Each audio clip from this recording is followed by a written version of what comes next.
শিল্প উপদেষ্টা সালমান এফ রহমান এবং অবৈধ আইনমন্ত্রী জনাব আনিসুল হক এবং সাবেক আইজিপি আব্দুল্লাহ আল মামুন এবং একজন সাবেক কাউন্সিলর হাসিবুর রহমান মানিক, এই চারজনকে এই মামলায়, হত্যা মামলায় আদালতে তদন্তকারী কর্মকর্তা উপস্থাপিত করেন এবং তাদের মধ্যে সালমান এফ রহমান এবং আনিসুল হককে এই মামলায় গ্রেপ্তার দেখানোর জন্য দরখাস্ত দেন এবং বিজ্ঞ আদালত তাদেরকে দুজনকে গ্রেপ্তার দেখানো হয়। তাদের পক্ষে কোনো রিমান্ড প্রার্থনা ছিল না এবং কোনো জামিনের প্রার্থনাও ছিল না।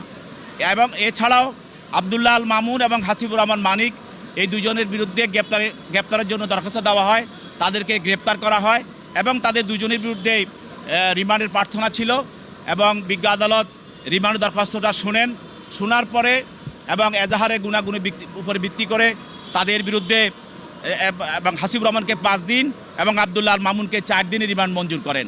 তাদের পক্ষে তাদের আইনজীবীরা যাদের জামিনে প্রার্থনা করেন, বিজ্ঞ আদালত রিমান্ড বাতিল উপর জামিন প্রার্থনা দরখাস্তটি নামঞ্জুর করেন এবং উভয় পক্ষের বক্তব্য শোনার পর রিমান্ড মঞ্জুর করে তাদেরকে তদন্তকারী কর্মকর্তার হেফাজতে প্রদান করেন। আমরা এই মামলায় দেখেছি যে এই মামলায় ইজহার নামে 130 জন আসামি আছে এবং অজ্ঞাতনামা আছে 250 থেকে 300 জন।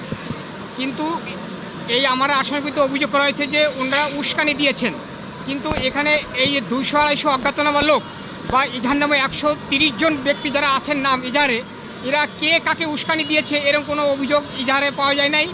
তাদেরকে এইগুলার রুটিন মাফিক তারা একটা সন্ন্যাস দেখানো একটা তাদের একটা কালচারে পরিণত হয়েছে, এর কোনো ভিত্তি নাই আমরা মনে করি। এবং তারা যেহেতু আজকে দেখেছে যে এই মামলায় তার কোনো সম্পৃক্ততা নেই এবং তাকে জিজ্ঞাসাবাদের কোনো প্রয়োজন মনে করেন নাই, এই জন্য তারা কোনো রিমান্ডের আবেদন করেন নাই। আমার এই আসামি আপনারা জানেন যে সে বাংলাদেশে একজন বিখ্যাত ব্যক্তি, সে একজন বড় ব্যবসায়ী, সে একজন সিআইপি, সে বাংলাদেশের প্রথম শ্রেণীর ট্যাক্স প্রদানকারী ব্যক্তি। তার বাংলাদেশে বহু ব্যবসা প্রতিষ্ঠান রয়েছে, লক্ষাধিক এমপ্লয়ি রয়েছে। এখানে তাকে অন্যায়ভাবে আটক রাখার জন্য এই সন্ন্যাসটা দেখানো হয়েছে আমরা মনে করি।